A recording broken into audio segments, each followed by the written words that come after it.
Oke, Assalamualaikum warahmatullahi wabarakatuh.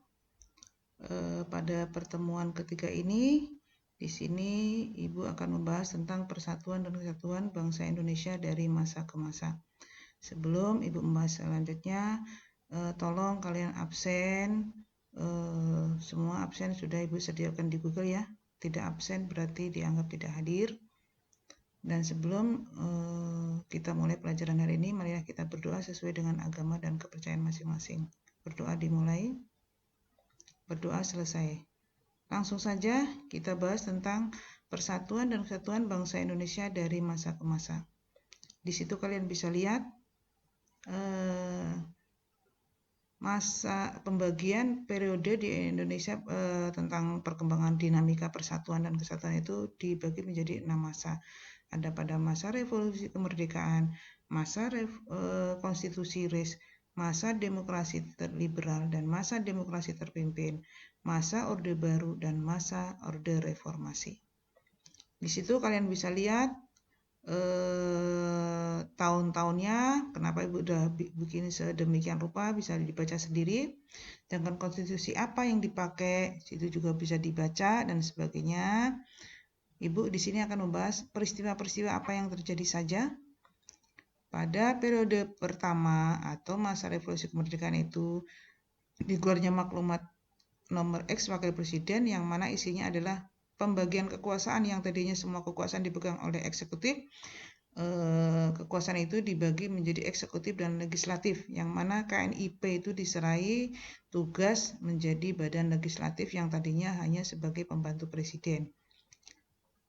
Pada tanggal 14 November 1945 hingga 27 Desember 1949, sistem pemerintahan Indonesia itu berubah, yang tadinya sistem pemerintahan presidensil menjadi sistem pemerintahan parlementer. Munculnya gerakan-gerakan separatis, yaitu PKI Madiun 1948 yang dipimpin oleh Musso dan DITI Jabar 7 Agustus 1949 yang dipimpin oleh Kartosuwiryo. Sedangkan pada periode kedua atau masa kedua adalah di situ ada banyak peristiwa bahkan yang menyimpang dari Undang-Undang Dasar 45. Di situ negara Indonesia berubah dari negara kesatuan menjadi negara serikat, yang mana Indonesia dibagi menjadi 16 negara bagian. Dan munculnya gerakan-gerakan separatis APRA, Angkatan Perang Ratu Adil yang dipimpin oleh Kapten Westerling dan Andi Ajis, serta RMS yang dipimpin oleh Christian Robert. Peristiwa yang selanjutnya adalah masa periode ketiga, yaitu terjadinya gonta-ganti kabinet, yang jadi jatuh bangun kabinet ya. Itu ada beberapa kabinet, ada Natsir, Sukiman, Wilopo, Ali Sastro, Burhanuddin, Juanda dan sebagainya. Pada masa ketiga ini juga ada peristiwa yang sangat bersejarah, yaitu adanya pemilu pertama kali yang dilaksanakan di Indonesia, yaitu pada tahun 1955. Dikeluarkannya dekret presiden, ada gerakan-gerakan separatis, ada DITI Aceh, Sulawesi Selatan, Kalimantan Selatan, dan PRRI atau Permesta. Pada periode selanjutnya, yaitu periode keempat, yaitu pada masa demokrasi terpimpin, itu terjadi adanya karena seperti yang di periode ketiga, adanya dekret presiden. Di sini Badan Konstituante itu dianggap gagal untuk membuat undang-undang dasar yang baru, karena pada saat pembentukannya pemilihan itu akan ditugasi untuk membuat undang-undang dasar yang baru, karena yang dipakai adalah masih yang sementara UDS. Dengan gagalnya membuat undang-undang dasar yang baru, maka Dewan Konstituante itu dibubarkan oleh presiden. Tidak banyak hal-hal yang terjadi pada masa Orde Lama itu yang tidak sesuai dengan konstitusi. Contohnya apa? Pembubaran DPR oleh presiden. Lalu presiden membentuk DPR GR atau DPR gotong royong. Pembubaran MPRS, menetapkan presiden seumur hidup. Ini tidak sesuai dengan konstitusi kita, yang mana MPR itu kan Majelis Permusyawaratan Rakyat adalah rakyat yang berdaulat kan. Tidak mungkin seorang presiden membubarkan itu, namanya menetapkan presiden seumur hidup. Padahal sesuai dengan undang-undang presiden masa jabatannya selama 5 tahun dan selanjutnya bisa dipilih kembali kan. Dan membentuk Front Nasional DPA dan MA oleh presiden. Ada gagasan Nasakom dan ada pemberontakan G30S PKI. Pemberontakan G30S PKI 1965 ya. Pada masa selanjutnya adalah masa Orde Baru. Bagaimana pada masa Orde Baru, semangat Orde Baru itu menghidupkan nilai-nilai Pancasila. Sesuai jargonnya adalah melaksanakan Pancasila secara murni dan konsekuen. Orde Baru ada membubarkan PKI sampai ke akar-akarnya, merebaknya praktek KKN, kesenjangan sosial yang sangat terasa atau sangat tajam, banyaknya penyimpangan Orba dalam bidang ekonomi yang tidak berdasarkan pasal 33 dan penyimpangan dalam bidang politik.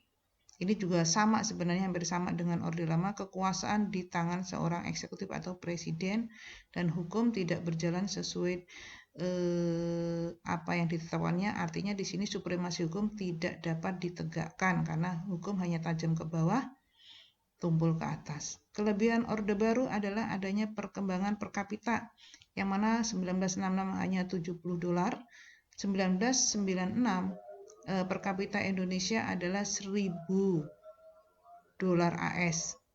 Bisa swasembada pangan atau surplus beras, pembangunan secara terencana dengan repelitanya, sukses melaksanakan program KB, sukses melaksanakan program transmigrasi, dan sukses menerangi buta aksara. Nah, sekarang kita lanjutkan dengan Orde Reformasi. Orde Reformasi adalah konstitusi yang dipakai adalah UUD 45 yang sudah diamandemen.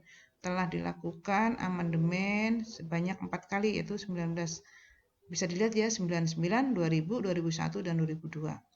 Perubahan tersebut memberikan peranan yang sejajar antara eksekutif, legislatif, dan yudikatif. Perubahan mendasar pada masa reformasi adalah 1. Kedaulatan ada di tangan rakyat, pasal 1 ayat 2. MPR lembaga bikameral yaitu DPR dan DPD, pasal 2 ayat 1. Presiden dan Wapres langsung dipilih oleh rakyat, pasal 6A. Pencantuman HAM pada pasal 28, jabatan presiden maksimal 2 periode, pasal 7. Penghapusan DPA, presiden bukan mandataris MPR, MPR tidak menyusun GBHN, pembentukan MK dan KY, pasal 24, B dan C, anggaran pendidikan 20%, dan tidak